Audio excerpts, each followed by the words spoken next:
have received in the post your invitation to get a COVID-19 vaccine. And along with that invitation, I'm highlighting the word invitation because, of course, with any invitation, you can turn it down. You don't want to go to the party.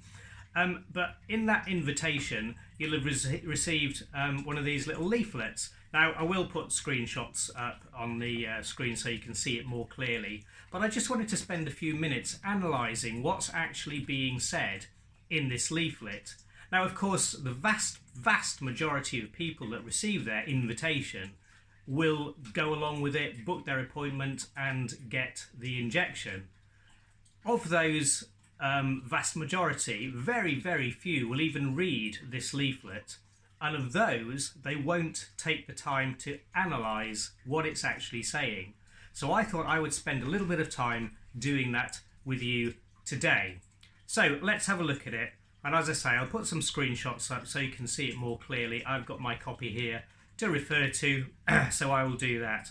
Well, it's an 8-page leaflet, and the front cover to begin with is very interesting because the title highlighted in yellow is COVID-19 Vaccination. Now, of course, those of you that know about vaccinations know very well that this is not a vaccination.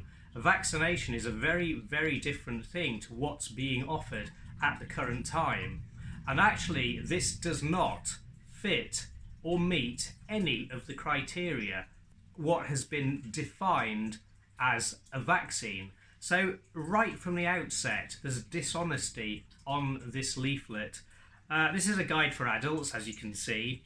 And then the little subheading there says, this leaflet explains about the COVID-19 vaccination, who is eligible and who needs to have the vaccine to protect them from coronavirus. Those are very interesting phrases, as you'll see as we go through the leaflet. Needs to have it, protect them from coronavirus. Now, of course, coronavirus is not COVID-19. So again, that's misinformation. This is not factual.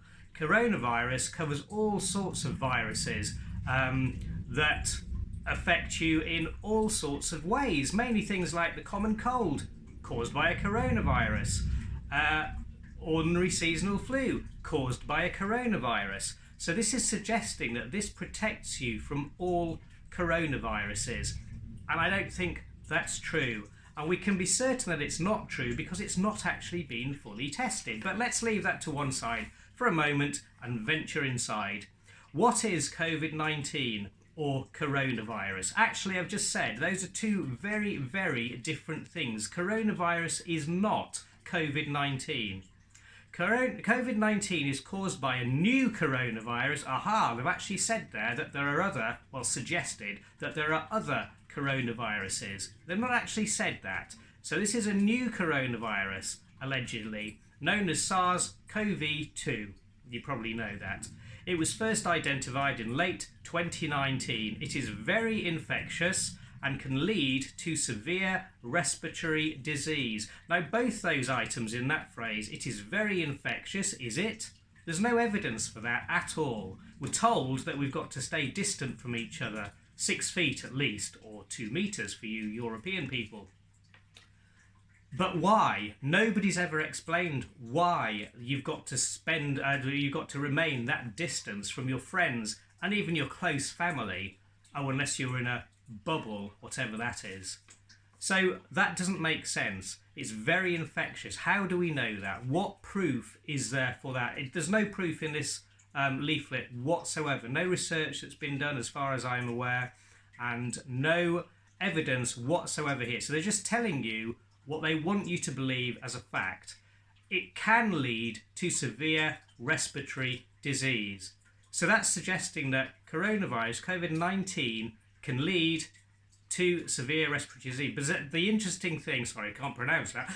The interesting thing is that it says can lead. It doesn't say it will lead. It doesn't say it's hugely dangerous, so you've got to have this because it will save you.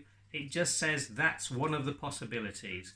Many people, here's the get out clause, many people who are infected may not have any symptoms or only have mild symptoms.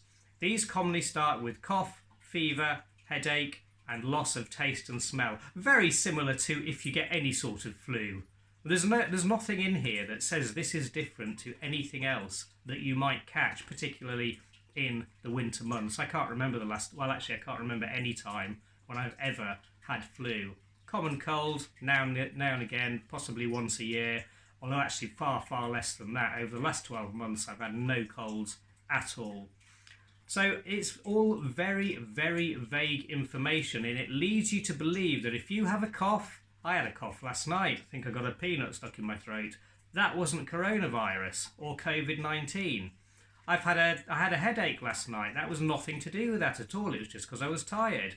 So all these things are causing a level of fear in the population to think that they may possibly have this disease, which they've been told can possibly lead to a severe respiratory disease. Some people will feel very tired. Yeah, that's often me. I often feel very tired. Nothing to do with coronavirus. Have aching muscles. Yeah, that can happen to any of us. Diarrhea and vomiting, fever and confusion. Well, I haven't suffered from diarrhea and vomiting. I don't know anybody that has. You may well, but I don't. Fear and certainly confusion. I'm suffering from a lot of confusion at the moment.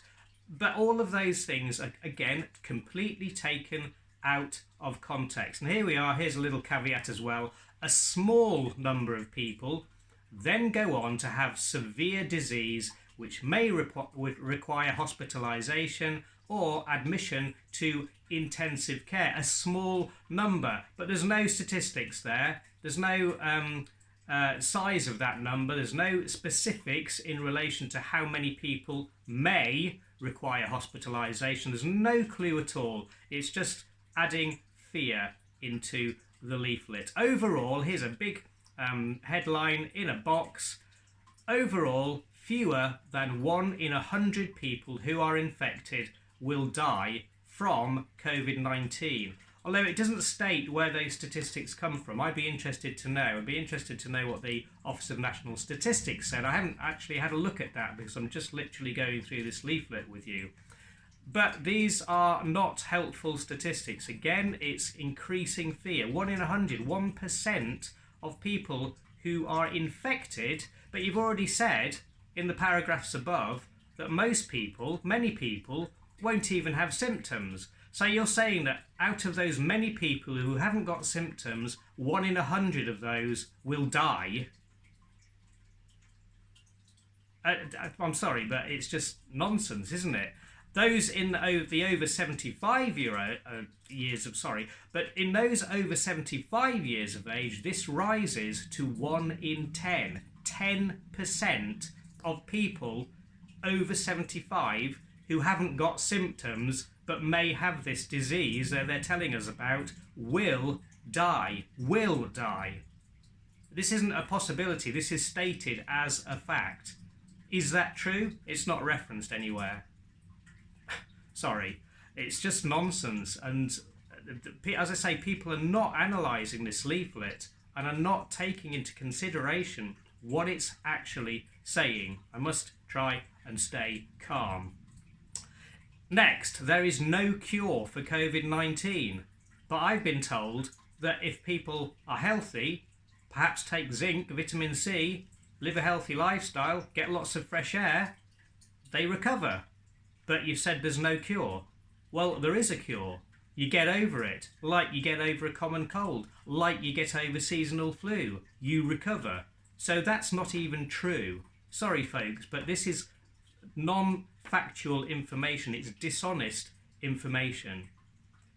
Some newly tested treatments do help to reduce the risk of complications, but there's no reference to any of those. So basically what it's saying is 1 in 100 of you are going to die if you get this. It's scaremongering. There are some treatments, but they're only just newly tested, so they may reduce the risk of complications, but not cure you. It is, I'm sorry folks, but this is not factual information in this leaflet. I'll say this several times, I'm sure, but this was not written by medical staff. This is written by marketing experts. It's written in a way that's designed to confuse. It's designed to throw a spanner in the works, to throw information in that sounds feasible, sounds plausible, but actually doesn't tell you anything whatsoever. Next heading, about the types of vaccine. Now, this is a fascinating paragraph because it leads you to believe that these vaccines, these injections that you're receiving are perfectly safe. Let's have a look at it. In the UK, several different types of COVID-19 vaccines will be used during 2021. That's probably true. But listen to this. The vaccines will only be approved on the basis of large studies of safety and effectiveness. Do you note the tense in that? It's future tense. The vaccines will only be approved on the basis of large studies of safety and effectiveness.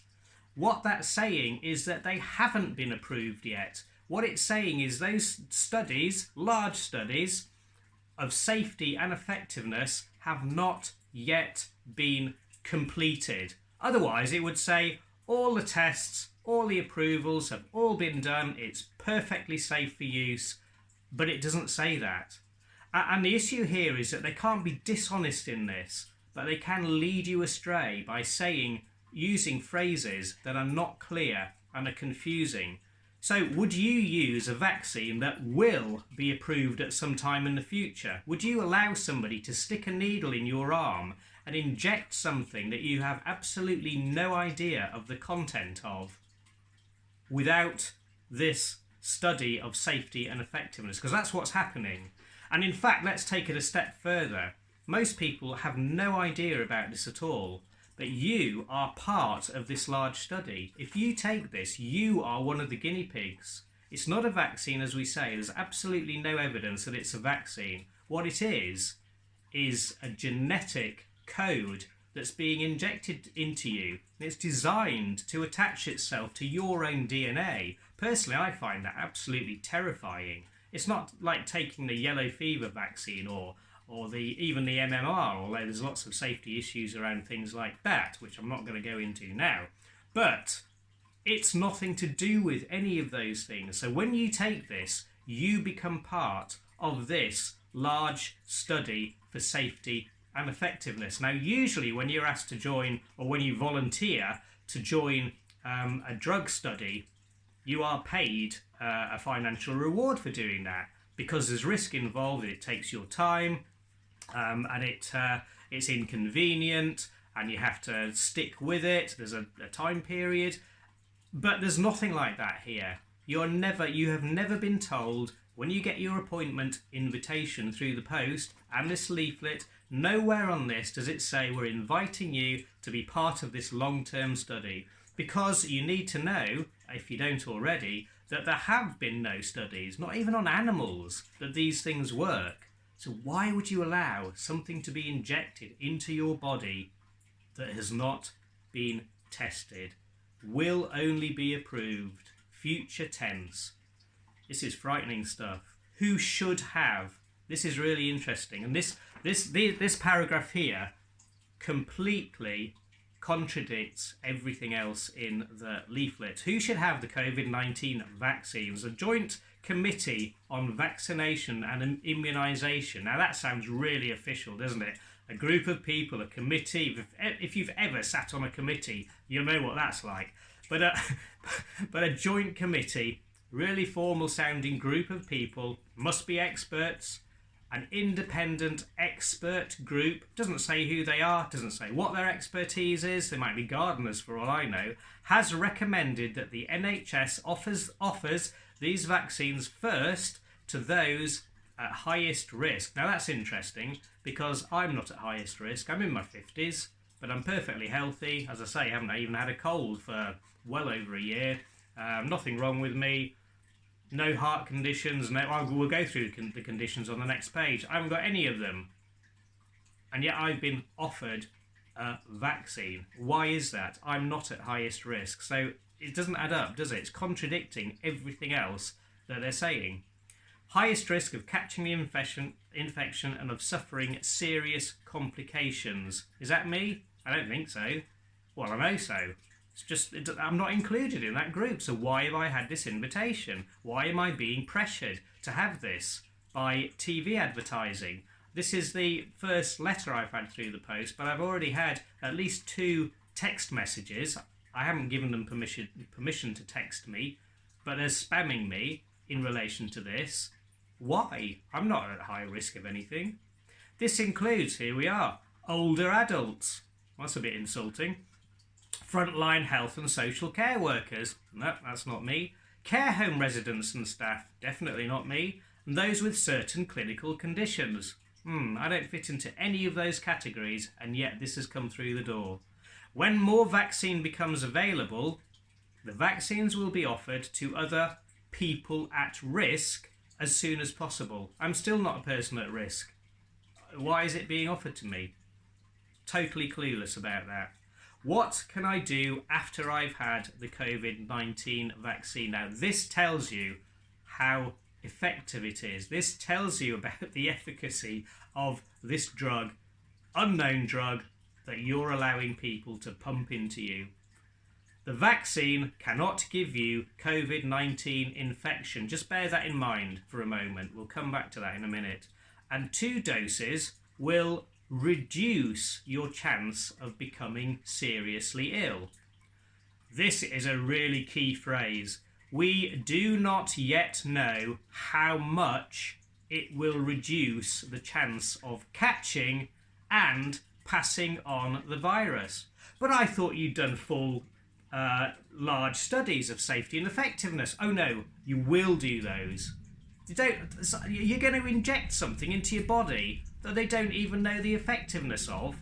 We don't know how much it will reduce the chance of catching and passing it on. So what are you having it for then? Because I understood when I went to South America a little while back, I had a yellow fever vaccine shoved in my arm because I was told that that would stop me catching yellow fever. But you're having this, if you are considering having this, and there's no guarantee, they do not even know what good it is. This is bizarre that hundreds of thousands of people are rushing out to have this stuck in their arm and they don't know how effective it is. So here's what you have to do. Can you go anywhere? Do anything? You already know all this. Remember to protect yourself. This is after you've had the vaccine. Protect yourself and your family, friends and colleagues. You must, capitalised, you must still follow any restrictions. You must stay away from each other, wear a mask, wash your hands. So what it's saying is you have this shoved in your arm and you've still got to do all the things that the government has been forcing you to do for the last 12 months. Answers on a postcard, please. Am I at risk of COVID-19 infection? Now, it's already said that I shouldn't be at risk because I don't fall into any of the categories that it's mentioned. But let's have a look at this. Coronavirus can affect anyone. Absolutely true, because as we've already said, coronaviruses cause the common cold, seasonal flu, and other things as well. I'm not a clinical doctor, so I don't know as much about it as other virologists and immunologists might know. But coronaviruses can affect anybody. I've had a common cold. I'm sure you have. I've had a touch of flu from time to time. I'm sure you have. Those are caused by coronaviruses. So yes, they can affect anyone. If you are an older adult, I'm not, or maybe I'm counted as an older adult, I don't know, and have a long-term health condition, I don't have that, COVID-19 can be very serious and in some cases fatal. They've already told us that 1 in 10 of you over the age of 75 will die. Not a possibility, a fact. Very concerning what we're being told in this. Here's the next page. You should have the COVID-19 vaccine. Those are the words that I'm emphasising. I do for a reason. This isn't a must. It isn't this is compulsory. It isn't you have to do this by law. because they couldn't pass a law that says that. They're relying on social pressure, media pressure, and employer pressure. If your employer says to you, you have to have this vaccine, point this out. Where does it say that? It says you should, not you must, not you have to, not it's compulsory, not we've passed a law that forces you to. You should. And it talks about all the people that I've already talked about, the groups of people that I've already mentioned. But then it says it will also be offered to people with such conditions as a blood cancer. Now, why, if you've got blood cancer, would you pump an unknown drug into your body? I have absolutely no idea. And that goes for all of these: diabetes, dementia, heart problem. I had an email a few months ago saying that a friend of mine was very worried because he is diabetic, and diabetics are far more likely to catch coronavirus. So I did some studies about this. I researched it, and there is absolutely no evidence whatsoever. Well, actually, there's evidence to the contrary, that being diabetic does not make you more likely to catch COVID-19. Not at all. And yet that's what people are being told. Dementia. So that's old people with dementia. Huge number of people with dementia. Why should they be vaccinated against something that they don't even know the content of a drug? It's just bizarre. A heart problem, chest complaint. Now these are all very interesting because you've got to remember that the drug companies have absolutely no liability if anything goes wrong. So if you take this, you have a heart condition and you're told, oh, you need to take it because it will protect you, and in 6 months' time you have a fatal heart attack, your family cannot sue the drug company. They have no liability. It's your fault. You chose to embark on this path. You chose to be part of this drug study that they haven't told you is a drug study. So they've got a get out clause. Kidney disease, liver disease, these are things that you really don't want to shove drugs in your body that you don't understand. Lowered immunity, organ transplant, stroke or transient ischemic attack. These are really serious things. Neurological or muscle wasting conditions, severe or profound learning disability. What's that got to do with anything? You've got a learning disability, so you're more likely to catch a disease. Sorry, but it beggars belief. I honestly don't understand it. Or you're seriously overweight. You're more likely to catch a disease if you're seriously overweight. Mentally ill. Severely mentally ill. Why is there a connection between COVID-19 and being seriously mentally ill? And presumably they mean things like chronic schizophrenia or such like. There's no connection between those things. And again, there's absolutely no research referenced. There's no idea at all where these ideas come from, apart from the mythical JCVI, Joint Committee on Vaccination and Immunisation, which is, we don't know anything about it. This is an interesting phrase. All people who are in that clinically extremely vulnerable group. Now, the word clinically at the front of that makes it sound official again. Makes it sound like somebody with a white coat on and a stethoscope round the neck has sat in a committee and said, right, we need to protect these extremely vulnerable people. Actually, that phrase doesn't mean anything, does it? Clinically extremely vulnerable? Please explain that. When you are offered the vaccine may depend on the severity of your condition. So who decides the severity of your mental health problem? I haven't actually got any answers to these things. Please let me know. Now this is fascinating. I don't even understand this line. So again, please let me know your thoughts. Who cannot have the vaccine? The vaccine does not contain organisms that grow in the body. Right. So they're safe for people with disorders of the immune system. I don't understand what that even means. The interesting thing though is it doesn't tell you what it does contain. It's a totally pointless phrase. You could just say it's safe for people with disorders of the immune system. Why does it say it does not contain organisms. What does it contain? A very small number of people who are at risk of COVID-19 cannot have the vaccine. This includes people who have severe allergies. So why would you have an allergic reaction to something? What's in it? These are the questions you should be asking. Who should wait to have the vaccine? Now, this is a very interesting phrase, and it shows you how little people are valued, in my opinion. If you are currently unwell, self-isolating, whatever that means, or waiting for a test, you should delay the vaccination. Pregnant women, and when you're pregnant, you're having a baby. Yes, I know that's stating the obvious, but I say that for a reason. Pregnant women may prefer to wait to have the vaccine until they have completed their pregnancy, like it's a GCSE in biology or something. Complete your pregnancy.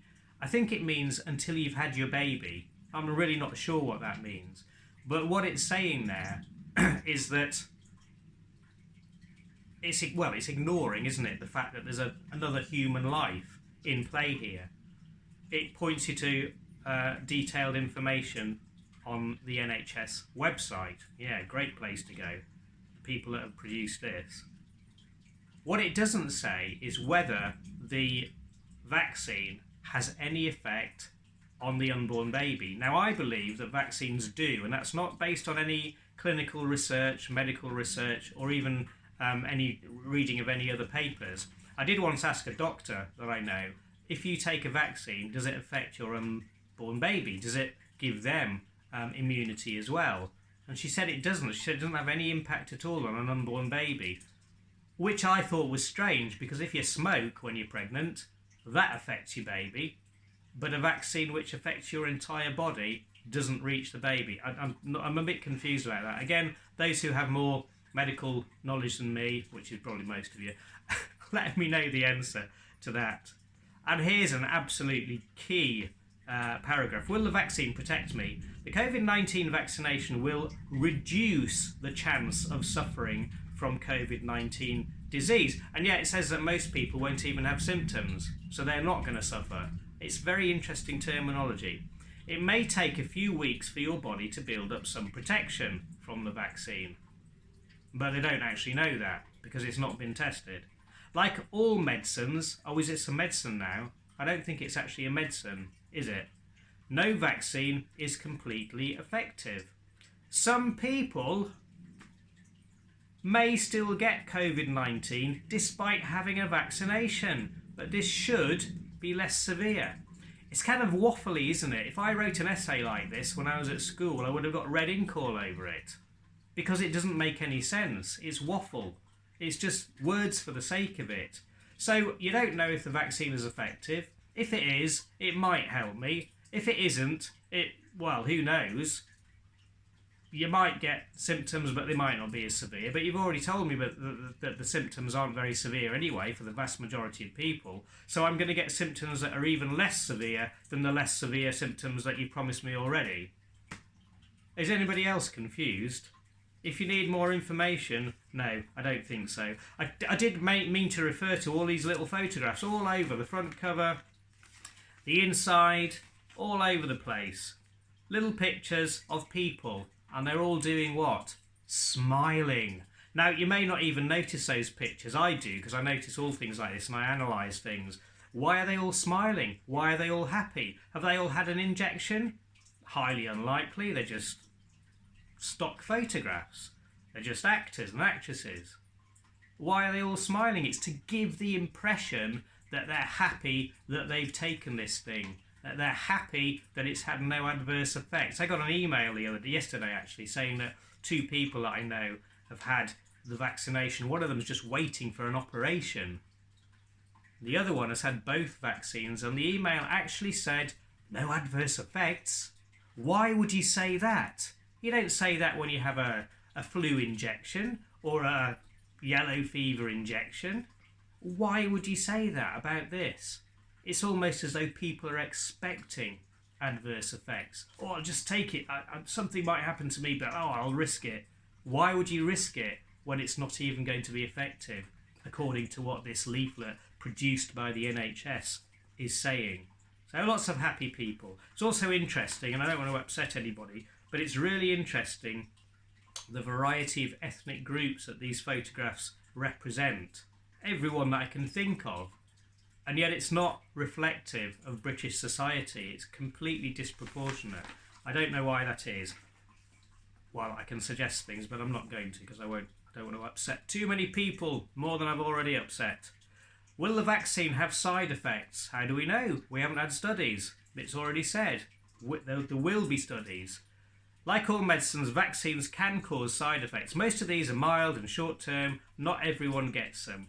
Even if you do have symptoms after the first dose, you still need to have the second dose. Right. Although you should get good protection from the first dose, having the second dose should give you longer lasting protection. It's all shoulds. There's no fantastic. We've got something that we're going to inject into your body and you're going to be safe forever from this disease that we actually don't know anything about or if it even exists, because we don't. But this is fascinating, isn't it? Should give you longer lasting protection. Not forever. So a year down the road, do you think they might come back and say, oh, you had a COVID-19 vaccine, you need a top-up now because it's only giving you longer lasting protection, not forever protection. Very common side effects include all these things. You can read those yourself. Mild flu-like symptoms. But it's already told you that you can't get coronavirus from the vaccine. So what are these flu-like symptoms? I don't know. Please tell me. I can't find that information anywhere. And this is really fascinating. Although feeling feverish is not uncommon for 2 to 3 days, a high temperature is unusual. I thought feverish was a high temperature. When you've got a fever, it's a high temperature, isn't it? But you're telling me here that being feverish is not a high temperature. I'm totally... I think I've got it because I've got confusion. I need to go and get a test and inject needles stuck in me. Because have you ever had a fever? Your temperature's high, isn't it? Oh, your mum says, you've got a fever. Here, have some Lucozade. Go to bed. I'll take your temperature. Oh, yes, you've got a high temperature. Why? Because you've got a fever. Fever is designed to kill infection. That's what it's there for. So if you're getting a fever, that suggests very strongly that there's something wrong in your body. Does that not concern you? I don't know. Maybe not. Now, there is more information allegedly on the next page. You can follow this QR code which explains where you can get more information. Now, I've done that and I'll possibly include that on this video. It doesn't take you to anything useful whatsoever. Nothing at all. I can't understand why it's even there. Can I catch COVID-19 from the vaccine? No, you cannot catch it from the vaccine. But this is fascinating. It's actually, this is where it turns into comedy. No, you can't catch it from COVID-19, but you may have caught it before you had the injection. And the symptoms haven't come out until after the injection. That's nothing to do with the injection, and you can't prove that it is. So it's your fault, not ours. This is just bonkers, absolutely bonkers. It's possible that you... So if you lose your sense of smell, and you've got a fever, and you've got a new and persistent cough after you've had the vaccine, it's not because of the vaccine, it's because you already had it before you took the vaccine. Please. The most important symptoms are recent onset. I have no idea what recent onset means. So if I have a cough that starts today, that's recent onset. Well, it's not yesterday, okay. That's recent, so it must be recent onset. High temperature. A loss or change in your normal sense of taste or smell. These are things that are almost immeasurable. But those are things that could be caused by all sorts of other things, not just COVID-19. You see how clever it is? And nothing's specific. Nothing's tied down. This is a year that this has been going on. They've told us about these symptoms, and yet we're reading exactly the same information.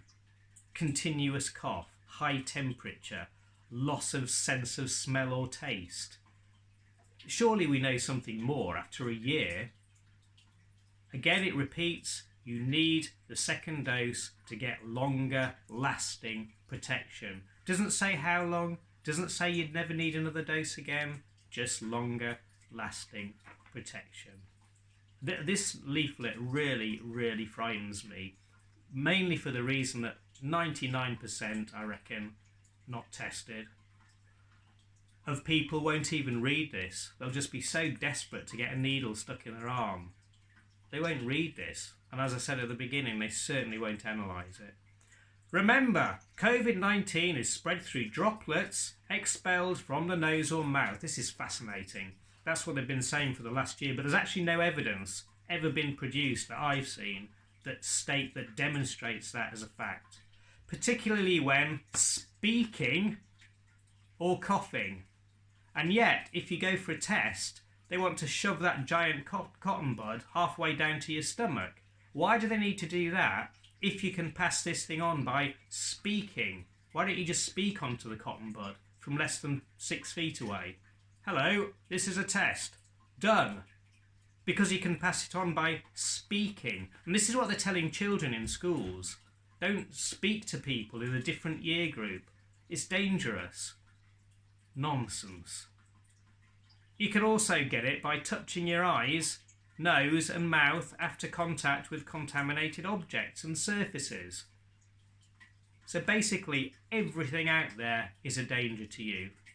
Again, where's the proof of that? And again, you must still continue to follow restrictions. You haven't got any freedom after you've taken this thing. So what is the point of it? And then this key phrase underneath. Vaccination, helping to protect those most vulnerable. Lovely. But it's not true, is it? Vaccination, well, you can argue that, yeah, vaccination, real vaccination, does protect people. It does stop you getting tropical diseases and all sorts of other things. But saying that on this leaflet, it's emotional bribery. So you take this and you're helping to protect vulnerable people. Your granny, your friend with schizophrenia. Doesn't make sense. So I urge you to analyse information like this. It's very, very concerning that there are very, very few, well, actually I'll say very few, I'm going to be bold, stick my neck out. There are no facts in here at all. Nothing's referenced. There is no referenced research. This is produced by the government, who allegedly have done acres of research. Do you know there's still no... The government said last June 2020, that they were going to do urgent research into how dangerous singing is in a church or a choir. They've never done that research. Never. It was a lie. And yet we still believe, because we're being told, this is current information, we're still being told that speaking or singing is dangerous. Because you might not know that you've got it, remember? Because many people won't have any symptoms. Somebody said to me last summer, well, you might have it, I might have it. And I wanted to look at him and say, don't be so stupid. How can I have a disease that's so deadly that speaking to... Oh, by the way, he was sitting 3 inches away from me on a bench, saying this to me. Not at the other side of the park.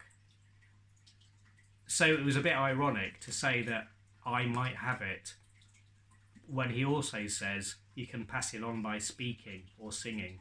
Doesn't make sense. So ask yourself these questions before you allow somebody to stick a needle in you containing something that you do not understand.